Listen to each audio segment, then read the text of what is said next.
Gimel, ala machanech ladas kechoyv kadosh v'rishon b'mayla. The educator needs to know, this is of utmost importance. Don't have a general concept, this is the curriculum for all the Talmidim.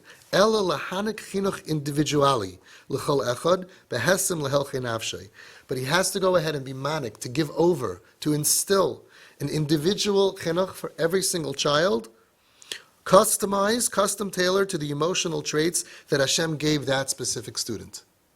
Unbelievably difficult job. Every single student is comprised of different. One is creative.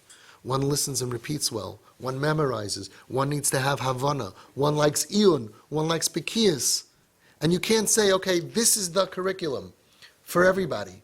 You have to have an individual curriculum for every kid in the class. Kifishi biyarnu b'reish tverenu al yisayid ha'kosuv. Like we explained in the beginning, on the Yisayid, the fundamental principle of the pasuk, Chanoich lenar al pi darkoi, be mechanech each child according to his way, kol echad v'darkoi hamiyuchedes, every single child, and his individual derech that he has of the midas and emotional traits and personality traits that Hashem created in him. And that's all for regular healthy kids. The imidubar b'yeled mesubach. But if you're talking about a child that has emotional problems, struggling child, a struggling child who comes and sits into the room, and you're going to give him just standard, you failed, you're not good enough, because they're not going to be able to do it. If it's a struggling kid, yeled mesubach, it's chayte chet kaved, it's a shvere sin. It's a very bad sin that you're not fulfilling your chayv to give this kid the individual curriculum that he needs to be successful. Such a sweet mashal. Mashal la'adam ha'koyne beged b'chanos. Example of someone who's going to go buy a suit in a store. She'im gufay bani b'tachlos hashlemus v'ha'asama. If he's built perfectly and he has mamish the perfect proportions, as ha'yichaylim lahasam gufay legufay afilu beged muchan. He can take a suit off the rack, perfect size, and that's it. Aval im chaser shlemus laguf. If he's not so perfect somewhere, he has to so custom tailor the beged to fit him. When it comes to spiritual matters, ein safek shekol yachid zakuk l'tipul miyuchad b'fnei atzmai. There's not a shaila. Every individual kid needs a special treatment, individual treatment b'fnei atzmai. L'fashay ta'akmimi sheb'libai, to straighten out the crookedness in his hearts, to deal with his problems, his issues, v'hasibuchim shenosim bohem, and his internal issues and complications that he's stuck in. Like we spoke before about kids today have so much emotional problems going on. It's unbelievable what's going on under the hood. And every single person needs a tipul ruchni. You have to deal with them. A special tipul miyuchad, a treatment. You have to look into that window, the principals and the mechanechas. You have to look in and you have to see, Chaim's not doing so good. Miriam is like spaced out. She doesn't look good. What's going on with them? What's happening under the hood? You have to deal with that. And if you're not going to think deeply about what's bothering the kid, the child is going to suffer their whole lives because of that. Because they went through second grade and third grade and fourth grade. They went through weeks or months feeling yucky for a reason, and nobody even noticed. And nobody even cared because we're busy mass marketing. Everybody get up, everyone go to lunch, everybody go to recess.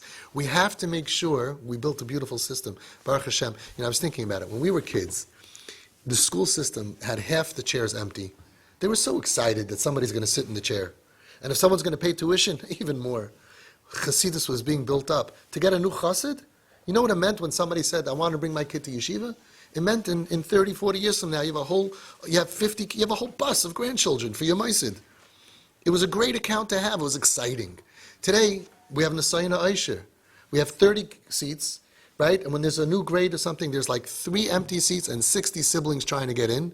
It's almost impossible. We wanted to get my daughter, who was Baruch Hashem a superstar, into high school. We had to go at 2 o'clock in the morning or 3 o'clock, wait online through the night to go there online, and we were like number 8, and forget about it. It was done. It was done.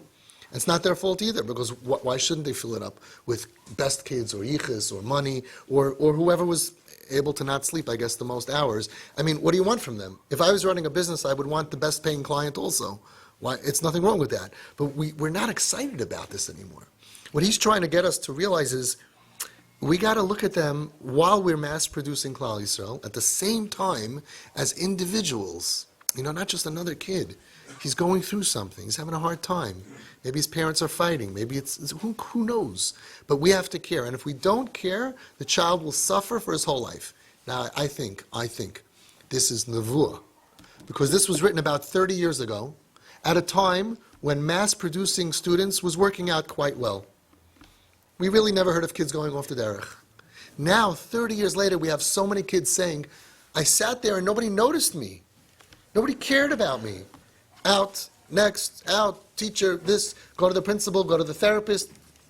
And he was saying, if you're not going to be misamek, deep as an educator, into what's going on with little Chaim, he's going to suffer his whole life from that. And now we're seeing that. I get calls from 50-year-olds and 60-year-olds who are suffering from what happened to them 30, 40 years. Nobody knew. Nobody even understood that they have to care. Nobody was talking about it. And they're suffering adayam hazeh. And if you open your eyes, you can see people, they daven, but not really. They learn, but not really. They're suffering. There's that broken dar. Before there was therapy in the world, and before there was this individual caring. So right after the Holocaust Rebbeim seemed to have done great. People didn't break. It's like, until we saw the open brokenness, there's like half broken. Guys in shul, they're just not what they should be. They don't have that open heart and that love and that commitment. Something's missing. Because he went through hard times and nobody noticed. Too many kids at home, too many kids in schools, too many kids in everywhere, everyone's mass. It's very hard to be an individual. Kids are not being noticed. And he pointed it out 30 years ago. We have to notice. Notice. Forget about the solution. It's half the solution is just noticing. Something's wrong. She's not herself. Who's going to pick up on that? Who's going to pick up on that? Actually, I think the education system today, from what I could see, is in the last 10 years much, much better. So many schools have like extra staff members and people. They're really getting it. They're really getting it. And so many of the new teachers, superstars. Superstars, amazing chain and happy and psychological and deep and looking for training. It's mamish gewaldig. This is an interesting problem, actually. He brings out over here. This is not what we're struggling with. But what happens if the student is super good? But if the student is yotzim min haklal l'toiv, he's a superstar, he's a genius, then the mu'uvis is gadol pikama. The damage is even worse. Because the kid was prepared by Hashem to be a gadol b'Yisrael, lahar einei Yisrael, to be mamash a gadol, to enlighten the whole Klal Yisrael. And the teacher didn't dedicate himself to realize that this kid I can demand more from. Right? It's not just a problem that the kids who have special needs and more needs don't get what they need. There are kids who you can push even more, they're also not getting. They say abavus devart, they say that the chinuch system, I think it changed, but it used to be, is like the beds in Sodom. Right? And the beds in Sodom, if you were too short, they pulled you, made you bigger, stretched you out, and if you were too long, they made you shorter. You see, the only difference is that in Sodom, if you were too tall, they cut off your legs. In the yeshiva system, if you're too great, they cut off your head. He's saying sometimes you have a kid who's a superstar. And the same idea of not giving individual chinuch not only doesn't care for the bottom that needs help, but it stunts the growth of the guys on top, squishing them into this regular mainstream curriculum. Somebody with a brilliant mind, who says that 100 is all he can know? He can know twice as much. So we're saying, no, we're happy with 100. Why? Because then every day that passes, and this Talmud, the student is still dwelling in the maskeret of regular limudim, you're totally ruining his mahus. You're repressing him. You're compressing and squashing down this child from reaching his potential. Every day he gets there and he's like, instead of being inspired to learn, he's like, in his sleep he can get 100. I remember in yeshiva, there were a lot of guys that they just always got 100. They knew more than the teacher. I don't know how. They just knew everything.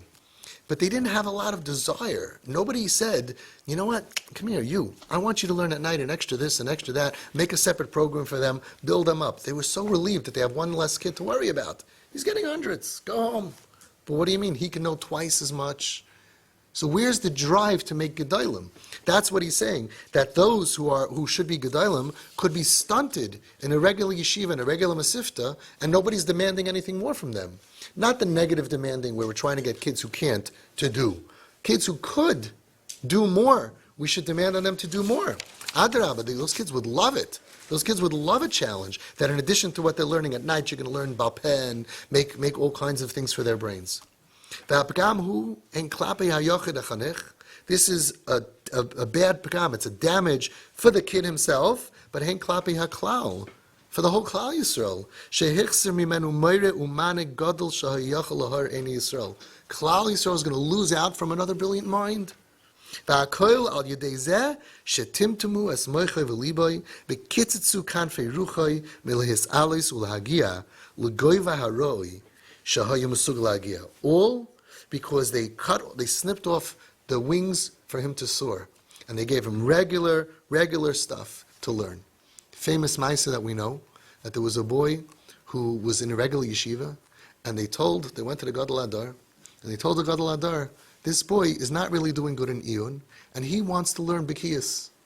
You're talking about a very chashava boy. Mamash, a top boy, Rosh Hashiva's son. And they said, what? You shouldn't learn in Panavish, you shouldn't learn in Iyun. And the Gadol Adar said, this boy, Hashem gave him a brain for B'kiyas. Stop punishing him. He took him out of the mainstream yeshiva, gave him chavrusis and whatever, and the kid learned. Who was this boy? Reb Chaim Kanievsky. Who was the Gadol Adar? His father, the Stipler. The Stipler saw that for Reb Chaim Kanievsky to become the Gadol Adar, it wouldn't happen if you stuck him in the curriculum. Isn't that interesting?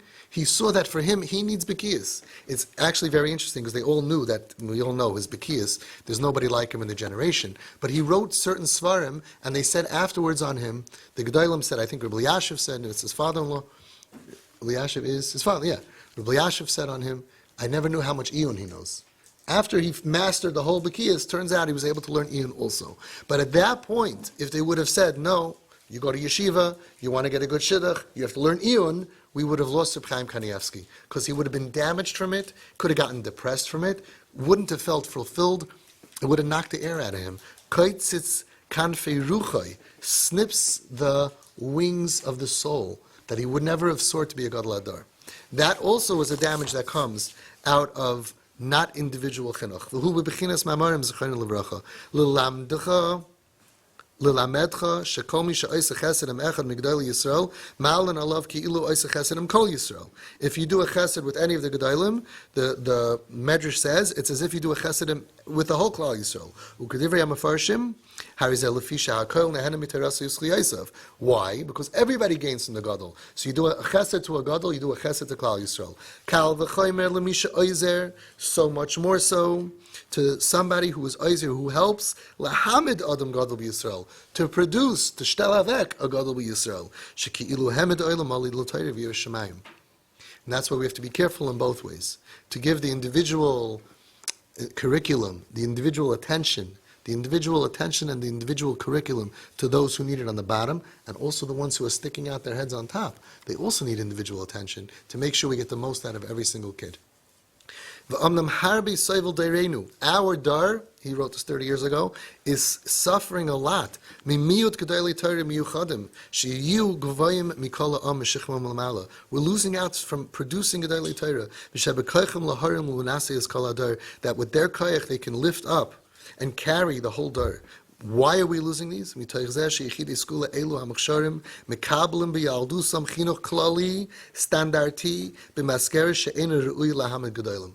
We're losing out, he's saying. We're not shtelling av gedolim, because instead of every kid coming to a classroom and we see Chaim is Iyun, Maishi is B'kiyas, this guy is deep, this guy's fast, this guy's slow, and we give individual curriculum to every kid. Instead, we put them all together. We lose the bottom, but we also lose the top. Very, very scary. And he's saying, I notice it. Our dar is soivel a lot that we don't have the gedolim mishechma malamala, because when they were kids they got regular standard chinuch. This is only half of chapter 4. We're going to continue next week with the rest of it.